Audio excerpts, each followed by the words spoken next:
Assalamualaikum warahmatullahi wabarakatuh. Bismillahirrahmanirrahim.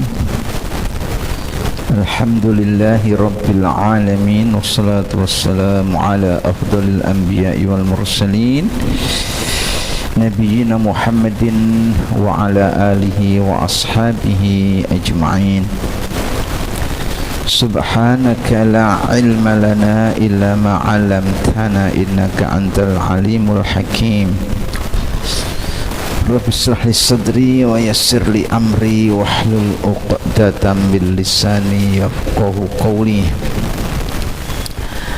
Hadirin, kita masih membahas hadis-hadis hukum yang berkaitan dengan salah satu jenis perceraian yang kemarin kita baca atau kita bahas sebagai li'an. Nah, hari ini kita akan mencoba mengkonfirmasi pembahasan li'an di dalam hukum Islam yang diterapkan di Indonesia. Sebenarnya penerapan hukum Islam di Indonesia itu sudah terjadi jauh sebelum kemerdekaan, yakni masih dalam era penjajahan atau kolonialisme. Waktu itu seringkali disebut sebagai pengadilan serambi karena memang tempatnya adalah di serambi-serambi masjid. Hanya saja hukum Islam yang diterapkan di Indonesia sebatas hukum keluarga atau private law yang kewenangan absolutnya meliputi NTCR, nikah, talak, cerai, rujuk, yaitu yang diputuskan oleh para qadhi atau Pak Kadi yang berkedudukan di serambi-serambi masjid tiap-tiap kerajaan, tiap-tiap kesultanan. Setiap sultan, setiap raja Islam baik di Jawa ataupun di luar Jawa pasti memiliki qadhi atau ulama yang ditugaskan untuk memutus persoalan-persoalan hukum keluarga di antara rakyatnya. Memang ini pengantar hukum Islam di Indonesia. Ada dua tokoh yang memiliki pendapat yang berbeda, dua sarjana barat terkait penerapan hukum Islam di Indonesia Antara satu tokoh namanya Van den Berg dengan tokoh yang satunya yang namanya Christian Snoep Hoerkrogne.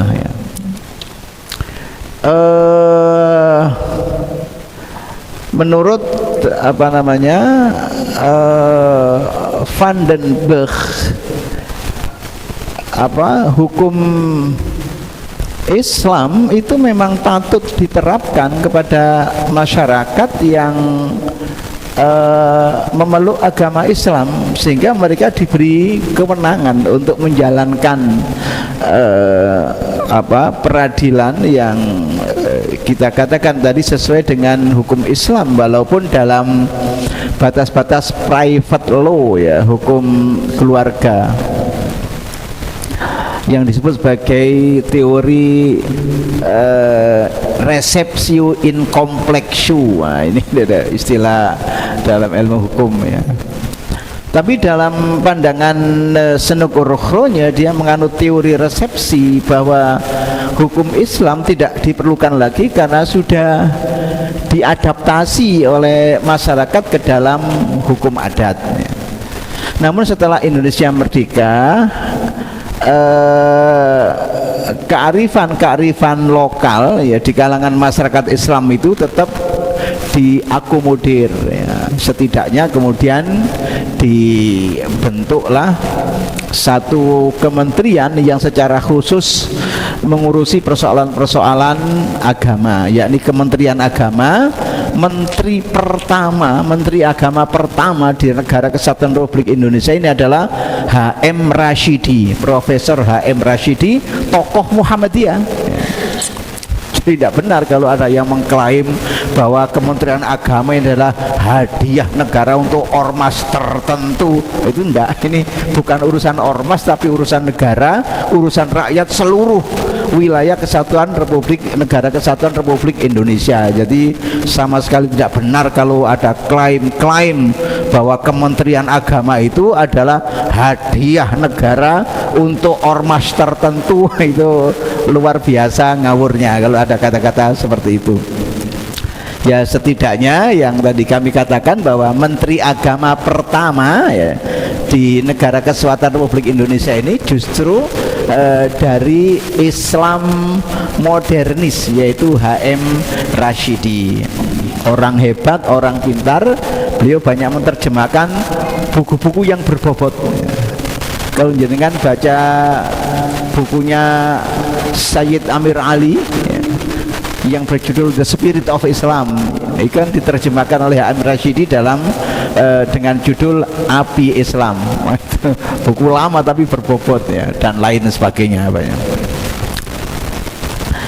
Sehingga ya awalnya sih Pengadilan Agama atau PA itu di bawah Kementerian Agama ya.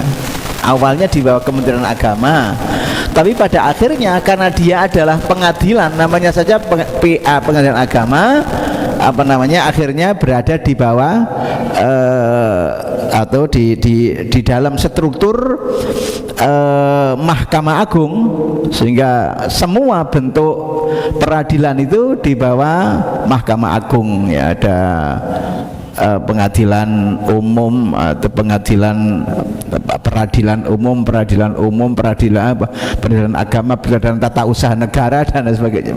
Semuanya di bawah Mahkamah Agung ya. Sehingga kalau dulu gaji hakim agama itu kecil karena standarnya ikut Kementerian Agama, begitu masuk di dalam struktur Mahkamah Agung, wow, gajinya jadi gede karena ikut standarnya Mahkamah Agung. Itu kalau kita bicara tentang gaji.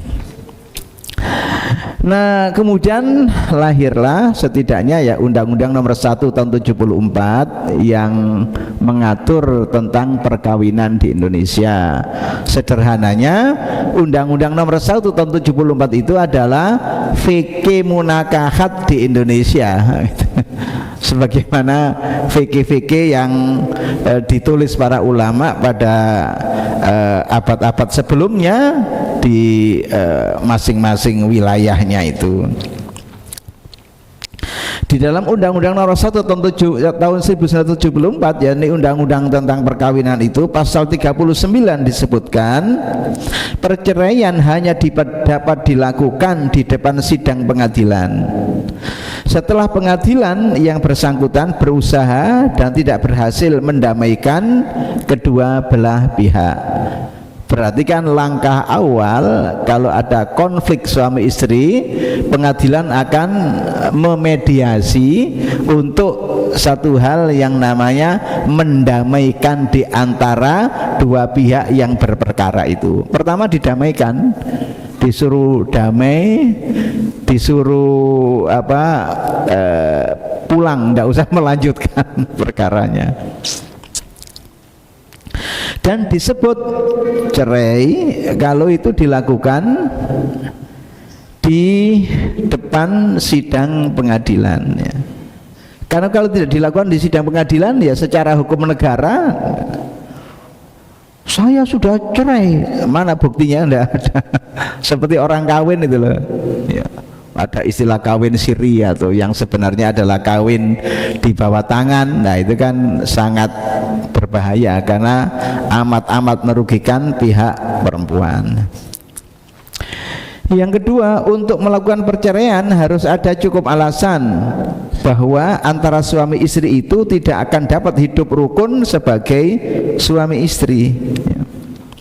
Macam-macam alasannya, terutama kalau alasan itu sifatnya moral ya. Misalnya suaminya peminum, pemadat, atau tidak mengindahkan ajaran agama, diperingatkan istrinya tambah ngamuk misalnya begitu ya. Ini istrinya berhak untuk menjadikan hal itu sebagai alasan gugat cerai. Ketika tata cara perceraian di depan sidang pengadilan diatur dalam peraturan perundangan tersendiri. Ya, jangan saya ajari Undang-Undang Nomor 1 Tahun 74. Penjelasannya, alasan-alasan yang dapat dijadikan dasar untuk perceraian. Satu, salah satu pihak berbuat zina, ya, atau menjadi pemabuk, pemadat, penjudi dan lain sebagainya yang sukar disembuhkan. Ya. Pokoknya angel tuturane pokoknya. Wis angel. Kenapa? Karena dengan kondisi seperti itu tidak mungkin akan tercipta satu rumah tangga yang harmonis. Kan sebelumnya sering kami sampaikan, jika seorang suami misalnya yakin kalau saya pertahankan perkawinan ini bisa rusak agama saya, rusak agama anak-anak saya, atau ketika seorang istri punya keyakinan seperti itu, kalau saya pertahankan perkawinan atau pernikahan ini bisa rusak agama saya, bisa rusak agama anak-anak saya, nah itu cukup alasan untuk bercerai. Salah kedua atau B, salah satu pihak meninggalkan yang lain selama 2 tahun berturut-turut tanpa izin pihak yang lain dan tanpa alasan yang sah dan karena hal lain di luar kemauannya. Minggat 2 tahun ya. Tidak ada kabar berita, juga tidak ada transferan belanja misalnya gitu. Juga tidak jelas di mana alamatnya, sehingga seperti lagu-lagu itu, lek encene mati nggen di kuburane, lek encene urip nggen di panggonane, itu tidak jelas gitu ya. Maka nanti diputus, suaminya mafqud. Mafqud itu suami hilang ya. Dene oleh 2 wulan mulai ya salahe gak ono kabar wong sekarang banyak alat komunikasi kok.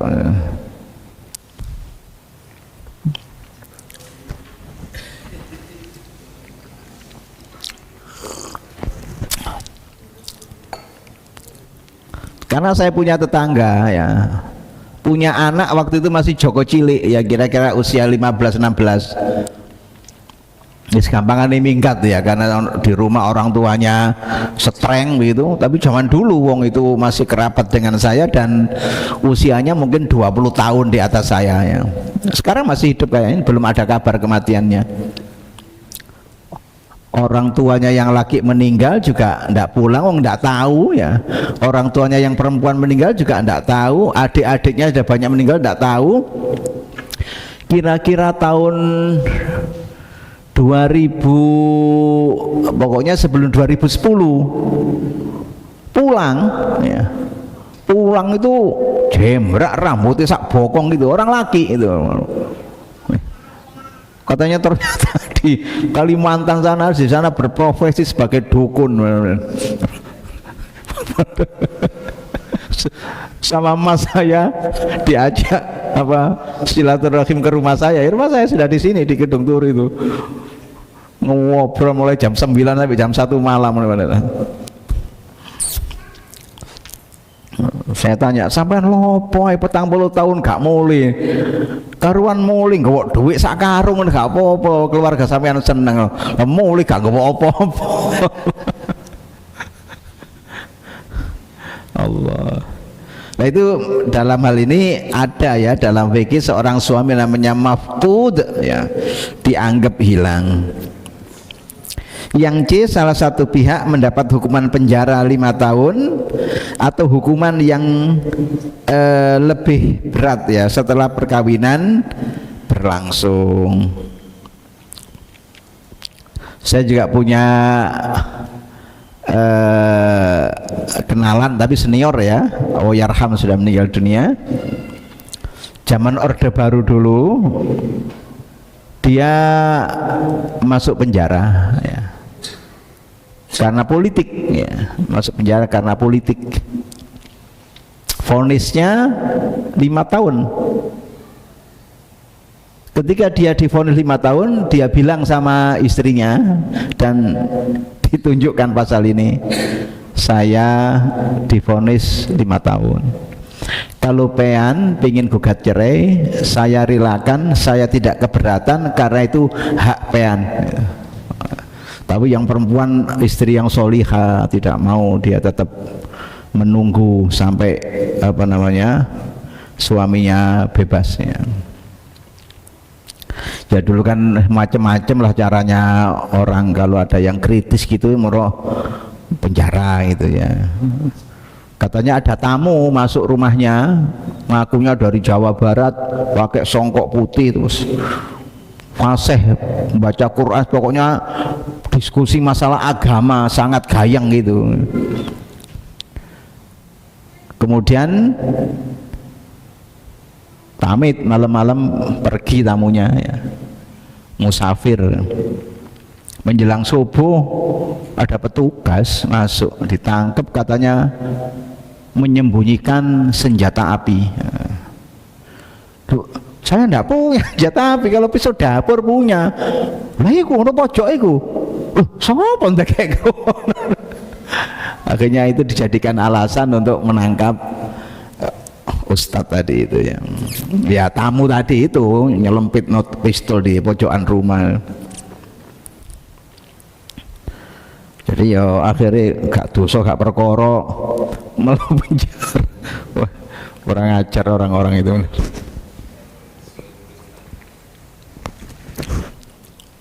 Mau macam-macam caranya.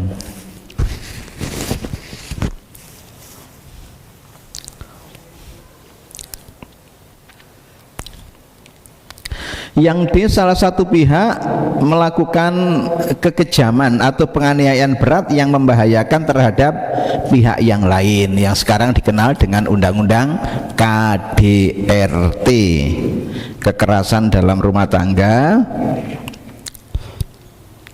E, salah satu pihak mendapat cacat badan atau penyakit yang mengakibatkan tidak dapat menjalankan kewajibannya sebagai suami atau sebagai istri. Ya, itu saya kira sangat mudah dipahami. Antara suami dan istri terus-menerus terjadi perselisihan dan pertengkaran dan tidak ada harapan akan hidup rukun lagi dalam rumah tangga. Nah, itu dijelaskan dalam Undang-Undang Nomor 7 Tahun 89 ya, Undang-Undang tentang Peradilan Agama. Adapun cerai dengan alasan zina, nah ini pasal 87 ayat 1, apabila permohonan atau gugatan cerai diajukan atas alasan salah satu pihak melakukan zina, sedangkan pemohon atau penggugat tidak dapat melengkapi bukti-bukti dan termohon atau tergugat menyangkal alasan tersebut, dan hakim berpendapat bahwa permohonan atau gugatan itu bukan tiada pembuktian, bahkan ya tiada pembuktian sama sekali, serta upaya peneguhan alat bukti tidak mungkin lagi diperoleh baik dari pemohon atau penggugat maupun dari termohon atau tergugat, maka hakim karena jabatannya dapat menyuruh pemohon atau penggugat untuk bersumpah. Nah, ini li'an itu di sini. Kedua pihak termohon atau tergugat diberi kesempatan pula untuk meneguhkan sanggahannya dengan cara yang sama, yaitu bersumpah. Pasal 88, apabila sumpah sebagaimana yang dimaksud dalam pasal 87 ayat 1 dilakukan oleh suami, maka penyelesaiannya dapat dilaksanakan dengan cara li'an.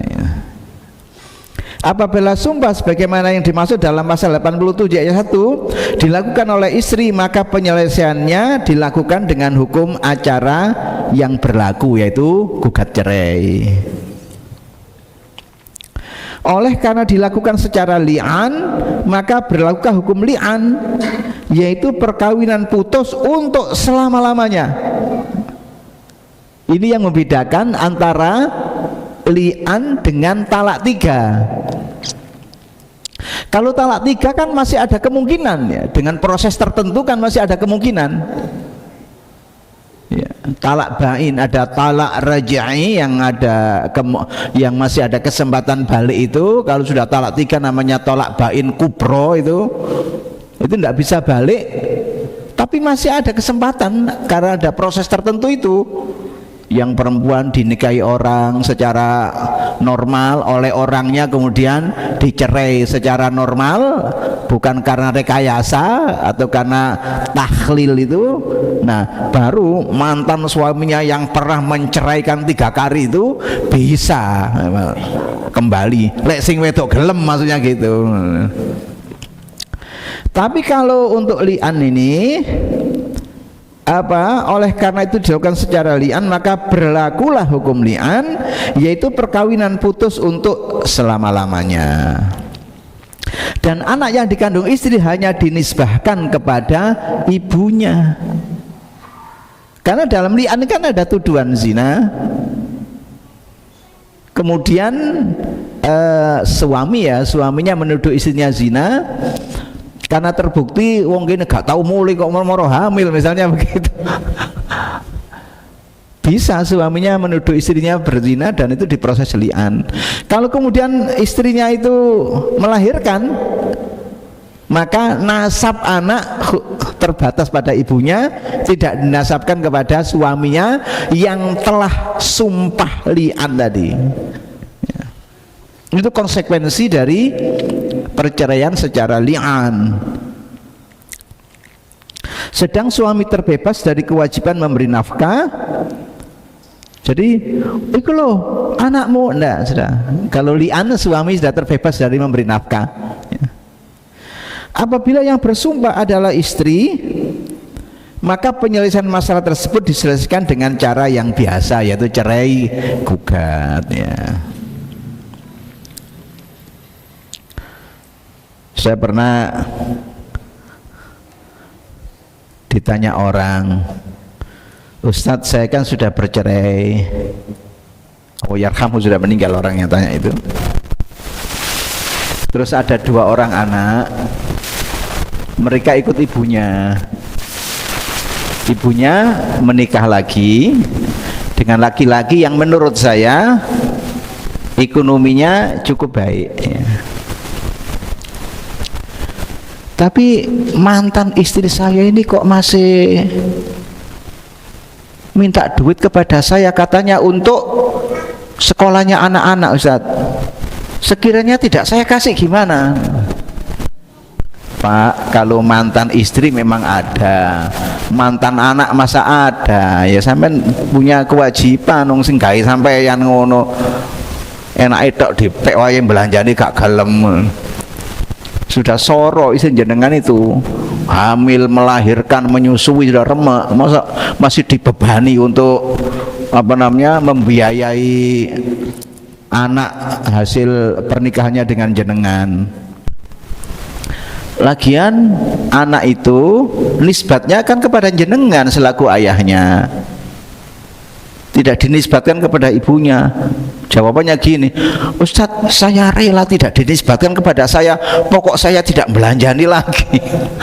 Ngarang aja sampean itu. Wong itu ketentuan agama kok.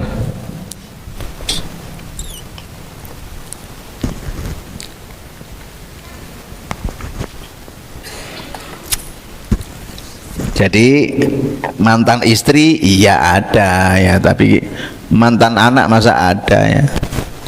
Mantan ayah enggak ada, mantan ibu enggak ada. Ya selamanya ya ayah, selamanya ya ibu, selamanya ya anak.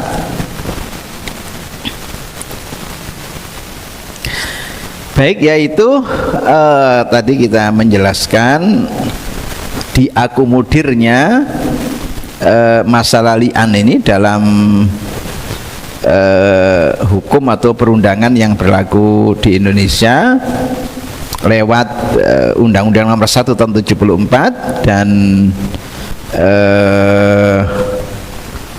Undang-Undang Nomor 7 Tahun 89 ya, tentang peradilan agama. Tapi seperti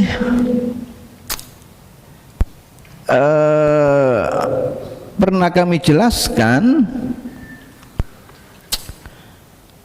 saya tidak tahu sih perkembangannya.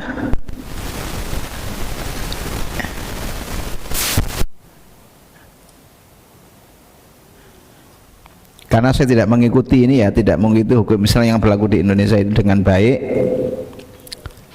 Gara-garanya saya yang berlatar belakang sarjana syariah itu di kampus itu ditaruh di Fakultas Tarbiyah. Jadi ngajarnya tidak ngajar hukum Islam ya, ngajar ya rumpun Quran hadis yang ada hubungannya dengan ketarbiyahan, tafsir tarbawi, hadis tarbawi, model begitu ya. Walaupun latar belakang pendidikan saya adalah sarjana syariah ya, yang sekarang namanya Akhwalus Syakhsiyah, dulu namanya jurusan Qadha.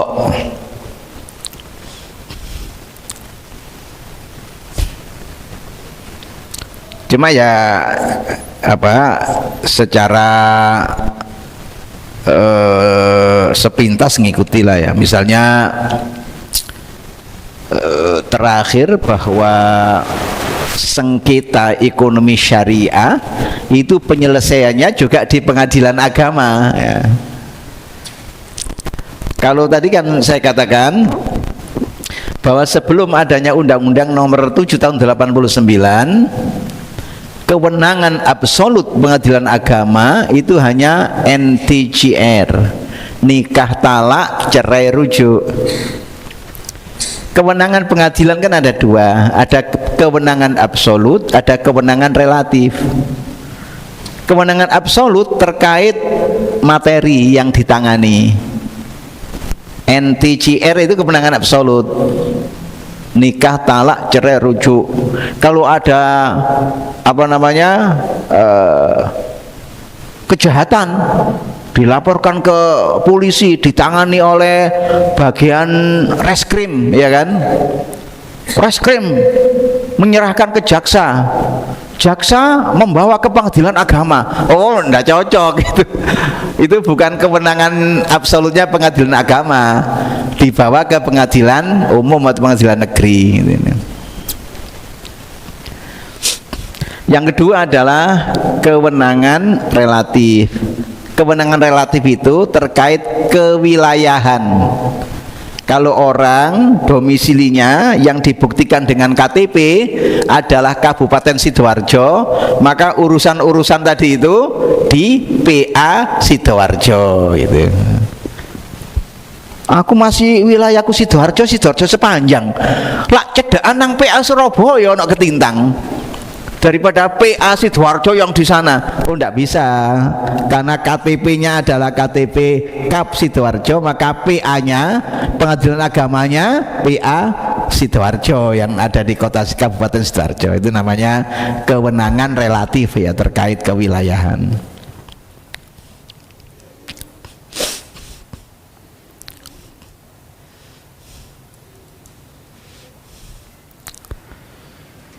Nah, dalam Undang-Undang Nomor 7 Tahun 89, kewenangan absolut peradilan agama, tempatnya disebut pengadilan agama, itu tidak saja NTJR, ditambah waris ya. Baik sengketa ataupun tidak sengketa. Kalau tidak sengketa namanya ya putusan juga sih ya, tapi ya tanpa sidang kalau dalam sengketa. Misalnya datang ke pengadilan agama minta apa namanya surat keterangan tentang waris ya, maka diberikan keputusan tanpa sidang ya. Ada sidang kalau ada sengketa. Mau aku gak terima cilikanmu, aku sing gendong saiki bapak mati kono oleh loro aku oleh siji. Mbak Yunya yang pertama bilang begitu. Itu banyak begitu itu. Nah itu kalau ada sengketa ya pakai sidang. Ada wakaf juga, terus zakat, dan termasuk wasiat masuk.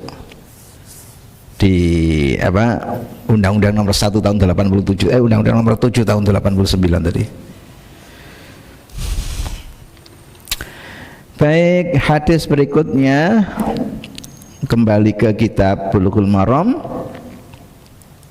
Wa an Ibni Abbas radhiyallahu taala anhuma anna Rasulullah sallallahu alaihi wasallam amara rajulan ayyadu ayadahu indal khamisati ala fihi wa qala innaha mujibatun. Rawahu Abu Dawud wan Nasa'i wa rijaluhu thiqat. Ya. Dari sahabat Nabi Abdullah bin Abbas radhiyallahu taala anhuma, ia mengatakan sesungguhnya Rasulullah sallallahu alaihi wasallam amara, beliau memerintahkan rajulan seorang laki-laki ayadahu untuk meletakkan tangannya di mulut, mingkem ya. Indal khamisati, ketika ia mengatakan kalimat yang kelima. Kenapa? Waqala ya. Nabi mengatakan innaha mujibatun, sesungguhnya yang kelima itu menentukan ya, karena terkait dengan murka Allah. Karena yang sudah kita jelaskan ya di dalam ayat terkait li'an itu, bahwa seseorang bersumpah atas nama Allah, bahwa dirinya bersumpah atas nama Allah sungguh-sungguh dengan tuduhannya. A mengatakan di hadapan orang banyak bahwa istri saya yang bernama B telah berzina 4 kali. Yang kelima, sekiranya tuduhan saya ini salah, tidak benar, maka si A bilang saya berani menanggung murka Allah atas dirinya tadi itu. Itu yang makanya ketika seseorang mau mengucapkan yang kelima itu, Nabi memerintahkan orang gampangan sekarang mingkem gitu, supaya meletakkan tangannya di mulutnya, karena itu kata-kata yang sangat berbahaya ya.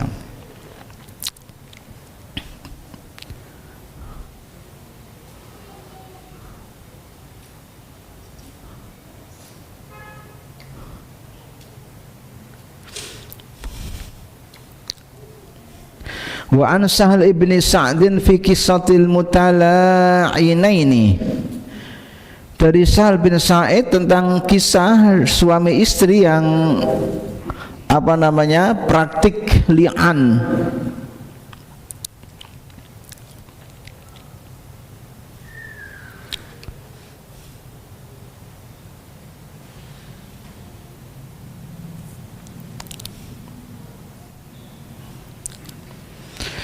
Falamma faragha min tala'unihima qala kadzabtu 'alaiha ya Rasulullah in amsaktuha fatallaqaha thalathan qabla ya'murahu Rasulullah sallallahu alaihi wasallam. Muttafaqun alaih. Dari Sahal ibnu Sa'ad radhiyallahu an tentang kisah suami istri yang saling menuduh tadi ya, yang saling melaknat, menuduh serong atau selingkuh. Ia berkata ketika keduanya, yakni Sahal bin Sa'ad tadi berkata, ketika keduanya telah selesai saling menuduh ya, sang suami berkata, aku bohong duhai Rasulullah jika aku menahannya ya.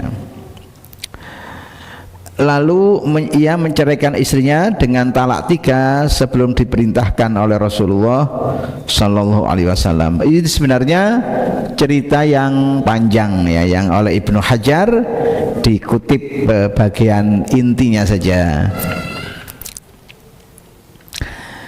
Jadi orang laki tadi mengatakan, sekiranya aku mempertahankan istri saya, dalam arti mempertahankan keutuhan rumah tangganya, maka aku telah berbohong dengan situasi yang ada. Ya, sebenarnya situasi yang ada ini tidak bisa dipertahankan ya, karena ia yakin betul bahwa istrinya serong, itu kan bahasa Jawa, bahwa istrinya selingkuh atau berzina tadi. Nah, ini sebelum turun ayat li'an sebagaimana terdapat di dalam Quran surat An-Nur, baru kemudian turun ayat li'an yang memberi solusi bagaimana yang harus dilakukan oleh seorang suami ketika ia mengalami hal yang semacam itu. Yakni hadisnya itu panjang. Anna Uwaimiran ata Asim bin Adi. Sahabat Nabi namanya Uwaimir datang mendatangi sahabat Nabi yang lainnya yang namanya Asim bin Adi. Wa kana sayyid Bani Ajlan. Ia merupakan sayyid atau pemuka Bani Ajlan. Faqala kaifa taquluna fi rajulin wajada ma'a imra'atihi rajulan, ya. Ia mengatakan, teman, apa pendapat kalian sekiranya seorang suami memergoki istrinya bersama laki-laki dalam kamar misalnya gitu. Ayaqtuluhu fataqtulunahu, apakah dia harus membunuh laki-laki itu?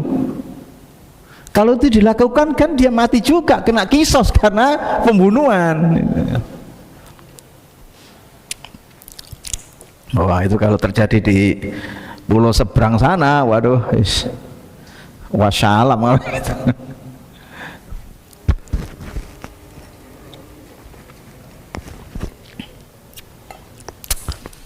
Kemudian ia bilang, salli Rasulullah sallallahu alaihi wasallam an dzalika.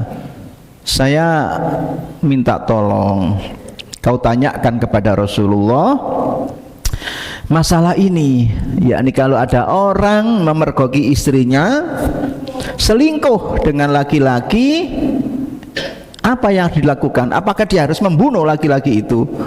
Kalau itu dilakukan kan dia mati juga, karena hanya akan menghadapi qisas, yaitu hukuman bagi pembunuh. Fata Asimun Nabiya, kemudian Asim bin Adi tadi datang menemui Nabi sallallahu alaihi wasallam. Faqala ya Rasulullah, kemudian ia bertanya, duhai Rasulullah, dan seterusnya. Fakariha Rasulullah sallallahu alaihi wasallam al-masaila. Nabi tidak suka ya dengan pertanyaan seperti itu. Fasa'alahu Uwaimir, kemudian Uwaimir nagih kepada temannya namanya Asim tadi. Dijawab oleh Asim, inna Rasulullah sallallahu alaihi wasallam kariha al-masailah. Nabi kelihatannya tidak berkenan dengan pertanyaan-pertanyaan model seperti itu, karena pertanyaan itu kan menjurus membongkar aib keluarga gitu. Persoalan yang ada di dalam rumah tangga orang nanti diketahui banyak orang gitu. Wa'abaha, dan Rasulullah mengkritik atau mencelanya. Qala Uwaimir yang kepo tadi, wallahi la antahi, demi Allah saya tidak berhenti hatta as'ala Rasulullah sallallahu alaihi wasallam an dzalika, sampai aku bertanya kepada Rasulullah masalah ini sampai dapat jawaban. Faja'a Uwaimir, kemudian datanglah Uwaimir langsung tanya kepada Nabi, ya Rasulullah, rajulun wajada ma'a imrati rajulan, ada seorang suami mendapatkan istrinya bersama laki-laki lain ya, dalam konteks itu ayaqtuluhu fataqtulunahu am kaifa yasna'u, apakah ia harus membunuhnya sehingga dia akan dikisos, atau apa yang harus ia berbuat? Faqala Rasulullah sallallahu alaihi wasallam, kemudian Nabi menjawab, qad anzalallahul Qur'an fika wa fi sahibatika. Uwaimir, telah turun ayat Al-Qur'an yang menjelaskan masalahmu dan masalah istrimu itu. Fa'amaraha Rasulullah sallallahu alaihi wasallam bil mula'anah itu ya. Kemudian Rasulullah memerintahkan keduanya untuk praktik li'an tadi. Ya, insyaallah kita lanjutkan ya dengan membahas hadis-hadis yang berikutnya di dalam masalah li'an ini. Saya kira untuk sementara cukup dulu, kita akhiri dengan hamdalah alhamdulillahi rabbil alamin. Aqulu qawli hadza